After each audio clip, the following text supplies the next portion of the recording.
When I was 20 years old, I fell in love. I was an undergrad psychology major and I needed a job to help pay for school. I took a course called Behavior Modification and I got to know my professor, and she invited me to work with her as a therapist, doing something called applied behavior analysis with young kids who had autism. I didn't know anything about autism, and I didn't know what ABA was, but I needed a job and I liked working with kids, so I did it. It was like magic. I quickly learned how to arrange the environment and use consequences to shape behavior. I was able to teach children skills that would improve their lives. Children who were unsuccessful in other settings were learning how to communicate, how to follow directions, how to imitate and play, and I was teaching them those things. Over time, I realized that it wasn't magic. It was science. I had binders full of data that showed the kids I was working with were making progress. My supervisors taught me that this was the most effective way to treat autism. It was called the gold standard treatment. Sometimes it was really hard, especially when dealing with challenging behavior. But I was amazed by the work, and at the age of 20, I knew that this is what I wanted to do for the rest of my life. I fell in love with ABA. Some of you might ask, how did ABA come to be known as this gold standard for autism treatment? To understand that, we're going to journey a little further back in time. Throughout the 1960s and 70s, when autism was first being recognized more widely, there was little understanding about how to treat autism.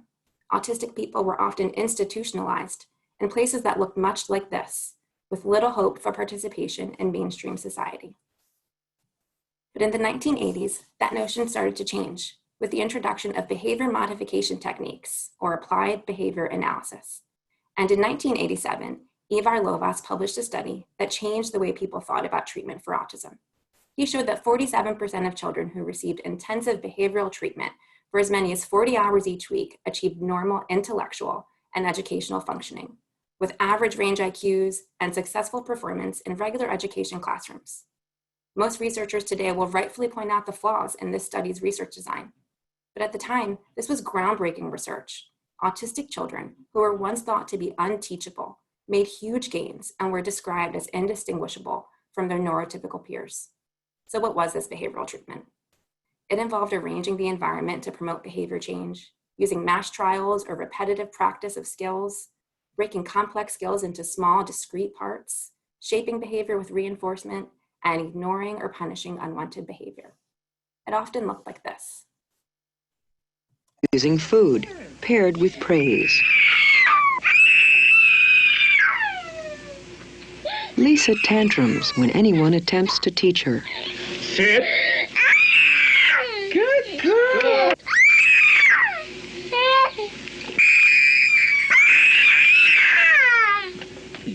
Lisa's tantrums are ignored or not reinforced, so they should decrease or extinguish. Sit down. Sit. Good. Sit. Now, Lisa. The teacher prompts Lisa with a shoulder tap. Get down. Sit down. Good. Champion, yes. Good sitting. Oh, that's good sitting. Yeah. Good girl. Okay. Sit down. Sit down.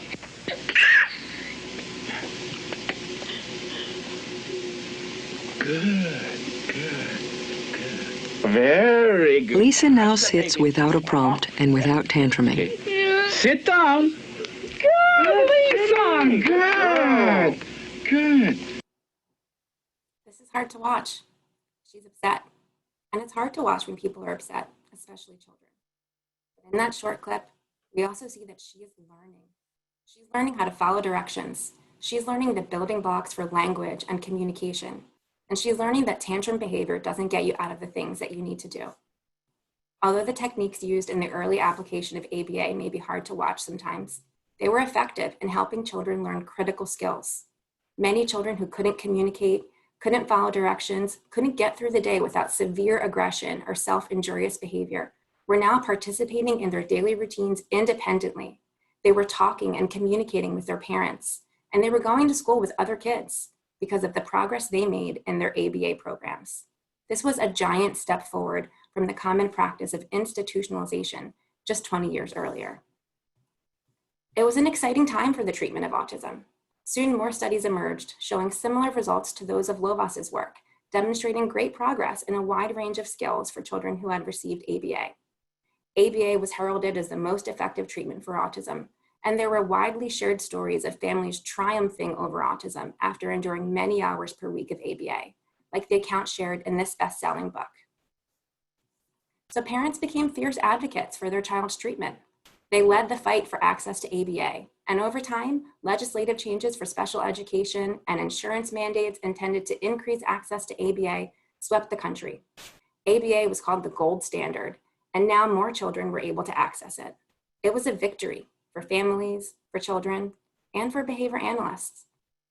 And then those children grew up, and many of them did find their voice, and they used that voice to speak out about their experience as children who had received ABA therapy. Here's what some of them said. I have to make physical eye contact with them, no matter what I say about how it makes me feel. And that's really hard. They want me to do it all the time, but that can make me uncomfortable. Autistic people can be highly self-motivated learners. We don't need cookies or insulting phrases like good sitting. ABA is abuse. Can confirm, I'm actually autistic, and I underwent 7 years of ABA from ages 11 to 18, and it gave me PTSD from the abuse while treating me like a dog to be trained to respond to commands. ABA is abuse. ABA is conversion therapy. And last, ABA is conversion therapy for autistic people. It's torture. It doesn't prevent shutdown, meltdown, or overstimulation. It just teaches autistic people to mask pain so we aren't disruptive to our neurotypical peers. ABA hurts autistic people for neurotypical people's comfort. When I first heard these words, my heart sank. Was it possible that someone who received a treatment that I had delivered felt like it was abuse? How could that be? The kids I was working with were making progress. Their parents were happy. My primary motivation as an ABA therapist was always to help children and their families. Hearing the perspectives of these self-advocates was devastating. So I reflected on this. And I reflected on the times when I was an ABA therapist and I would pull up to a family's home and the child who I was going to work with, we'll call him Davy, would start crying as soon as he saw me park my car in front of his house. And even though most people would agree that I'm a pretty nice person, at the time, it didn't bother me that Davy was crying because he didn't want to see me. Because I knew that when I entered that family's home, we were going to get to work and Davy was going to make progress. Remember, I had binders full of data that proved this. So it was okay if Davy wasn't happy to see me because he was learning skills that would improve his life. The problem was that when Davy saw me, he also knew that we were going to get to work, and he didn't like the work. It was hard, and we did a lot of it for many hours every day. So was it okay that he wasn't happy to see me? We spent many hours together each week. Shouldn't he be happy while he's learning for so many hours each week? When I first heard the outcry of self-advocates against ABA, I thought of Davy and many others like him who made great progress, but were unhappy while doing it. But then I also reflected on the field of ABA and how it has evolved since the era when I worked with Davy. For me, this evolution started about 15 years ago when I went to a life-changing training. The trainer said something that had a profound impact on my view of autism treatment at the time. He said, "The children you are working with should see you like a giant chocolate chip cookie. They should be thrilled to see you and excited to have more of you." Davy didn't see me like a giant chocolate chip cookie. He saw me like a big bowl of Brussels sprouts. And that's how many other kids saw their ABA therapists. This idea of being seen like a giant chocolate chip cookie was the beginning of a shift from the traditional consequence-based ABA approaches of the time, a shift to the use of positive behavior management strategies that focus on prevention of challenging behavior instead of extinction after it occurs. Today, ABA often looks very different than it did 20 or 30 years ago. Many more behavior analysts now know more about the stages of child development and what's appropriate to teach at those stages. We also know more about how children learn and how to facilitate active engagement in their learning. ABA today is often child-led and play-based instead of teacher-led and didactic, especially at young ages. ABA today often looks like this.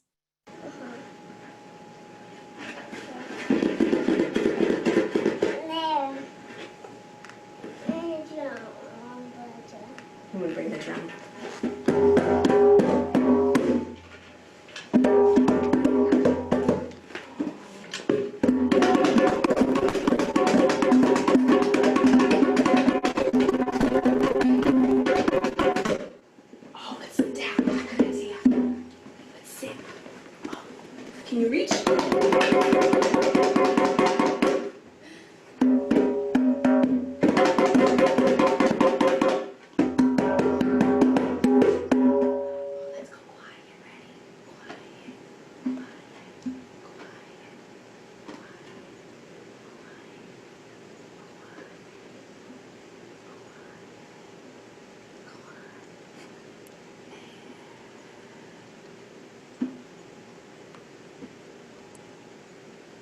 Like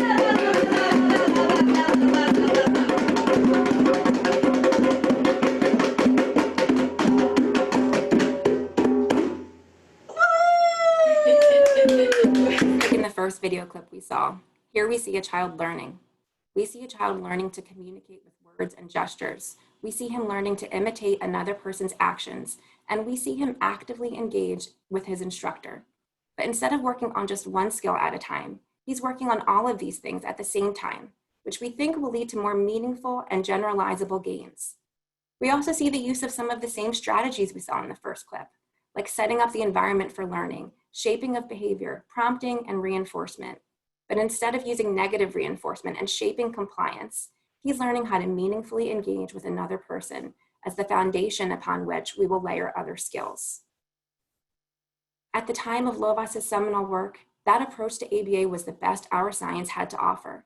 That approach fundamentally changed the way people viewed autism, and many children and families benefited immensely.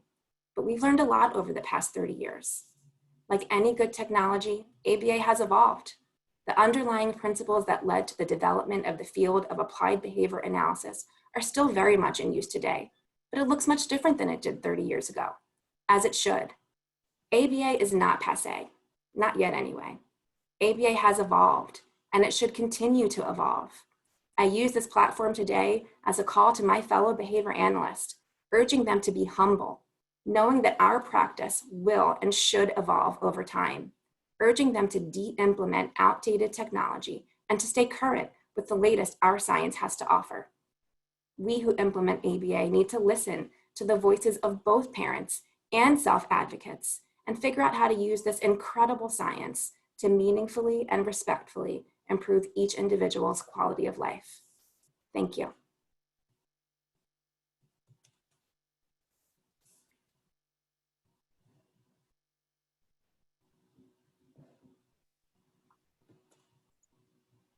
Hi, everybody, and hi, Dr. Pellechia.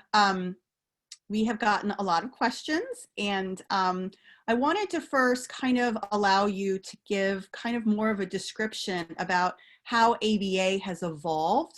I know there is now a whole different field called natural developmental behavioral interventions that have been developed based on ABA, but they don't look like ABA really. So do you mind giving some more concrete examples about how things have changed since in the past 20 years?